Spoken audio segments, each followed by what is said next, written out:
Our last video about NVIDIA NVDA has aged very well. Our other videos, which discuss being in a bull market, meme stocks, and cryptocurrency, have also been spot on. Nothing has changed for the time being. Continue to buy on pullbacks. However, it's important to note that the selective stocks are becoming even more selective. The stock market right now is showing spectacular numbers. The first 6 months of 2024 were absolutely out of this world. We saw about a 10.5 increase in the S&P 500 just in Q1 alone, followed by another 1% in Q2, achieving about a 10% return on the S&P 500 within the first quarter of the year has only happened 11 times since 1950. This is a rare occurrence. The good news is that in those 11 instances, the market to continue to climb, gaining another 11% from that point onward, 10 out of 11. However, with such an exuberant market, the volatility is absolutely insane. The average pullback during these times has been 11%. Let me repeat that. The average pullback on the S&P 500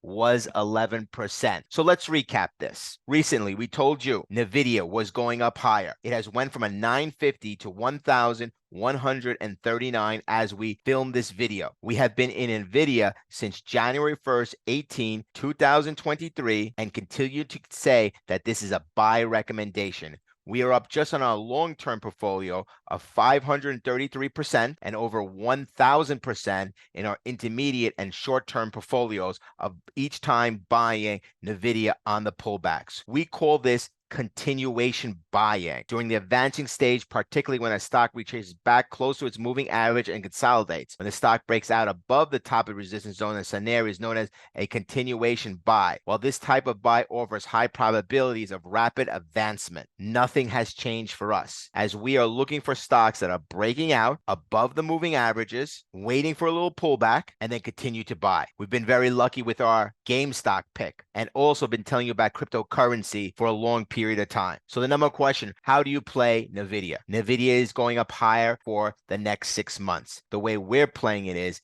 continuation buying. Every time we pull back, and it will pull back volatile, we buy more. But for the time being, we're enjoying a 533% return. What is this video called today? Insight of the stock market, selectively buying NVIDIA, meme, and cryptocurrency. What are we looking for? We are looking for a trading edge, how to predict the overall market. What are some trading edges we're giving you today? We're giving you, when you have such a good quarter one, since 1950, 10 out of 11 times, this has been up 11% higher. We are a top-down approach. We look at the big picture. The big picture, obviously, because of the presidential election, we are in a bull market. What are we trying to do? High probability investing. This is a lot different than 2023, buy the Magnificent Seven and just run. It has been even more selective recently. And when we're talking selective, you need to be a sniper. When we look at a lot of the QQQs, S&P 500, and the New York Stock Exchange, to find winners is a 50-50 shot. To find exceptional winners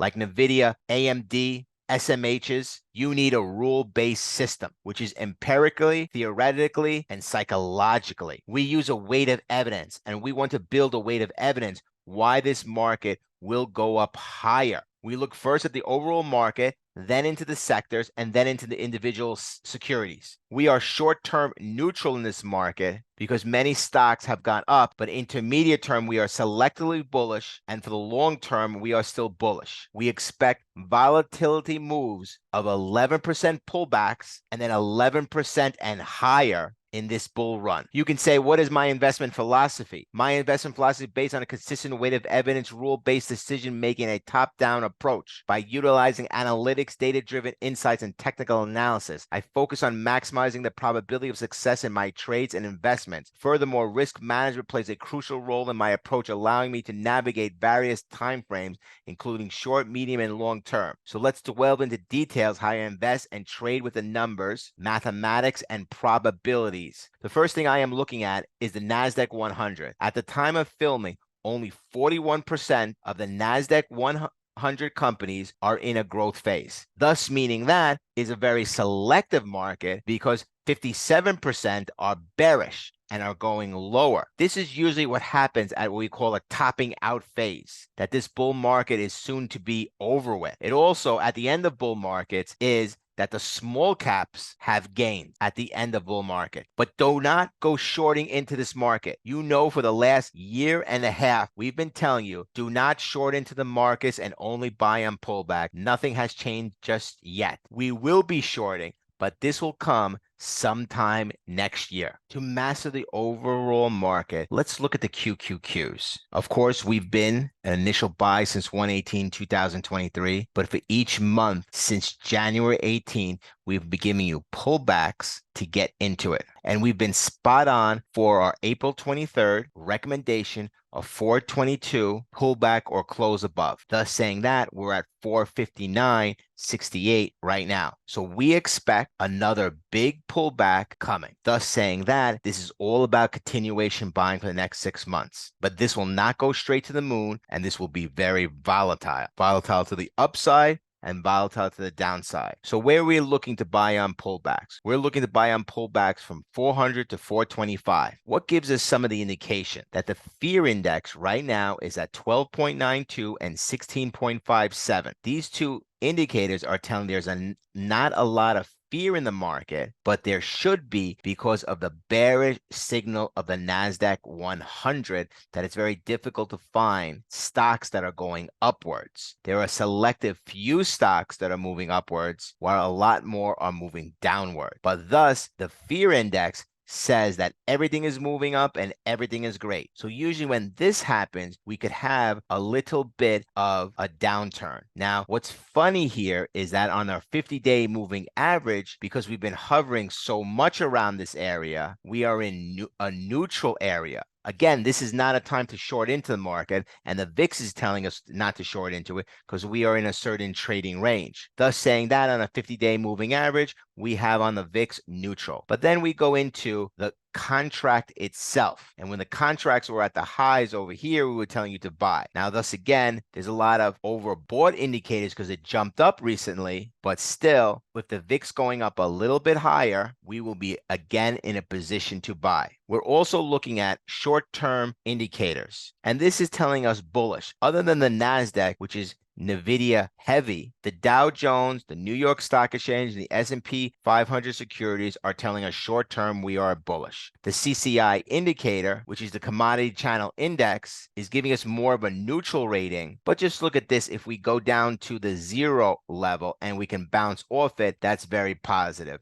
But I think we'll hit more the minus 200 level, get all the bears to come back in, and then go back upwards again. But again, even though we think we're a little bit overbought at these levels, we do not short into a bull market. We continue further with our short-term, medium-term, and long-term and exit swing signals, and all of them are telling us this is a bullish market, which we've worked off a lot of the relative strength selling, which we possibly could go up higher now. Another factor, if you're taking the components, we are at a very positive 32.11. And if we can get to 25, this again will signal a bullish move. If you look at the Magnificent Seven, which is the majority of the NASDAQ 100, 6 out of the 7 companies are in an upswing, and these are the companies you need to be in. The only one that is in a declining phase and is not moving is Tesla. But all the other ones are somewhat above their moving averages, if not exploding up higher. So these Magnificent Seven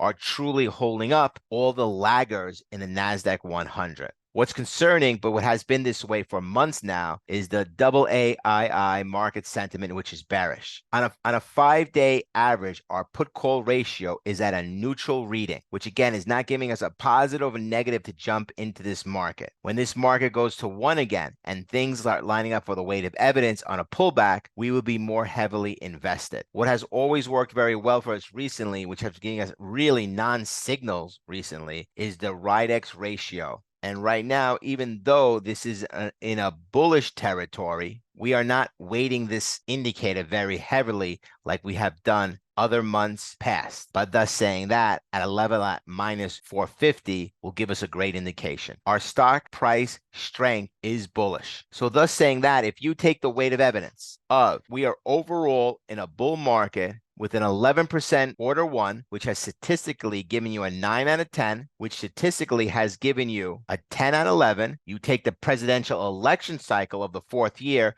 which is on average 7.5%, and that we have continuing a bull market, we feel we need to be very selective when we buy, but the probabilities we are still in a bull market. This is our first step. Our first step is, are we in a bull market now, or we are in a bear market? And I would say we are in the ninth inning of a bull market. And when we see the S&P small caps have a very good run, and we see these meme stocks have that last jump upwards, this will signal the end of this bull market. But for the time being, do not short into this market. Buy selectively. In the next few days, we will come up with our selective buys. If you enjoyed this video, please subscribe. You know the catchphrase, study it, analyze it, adapt it. Peace.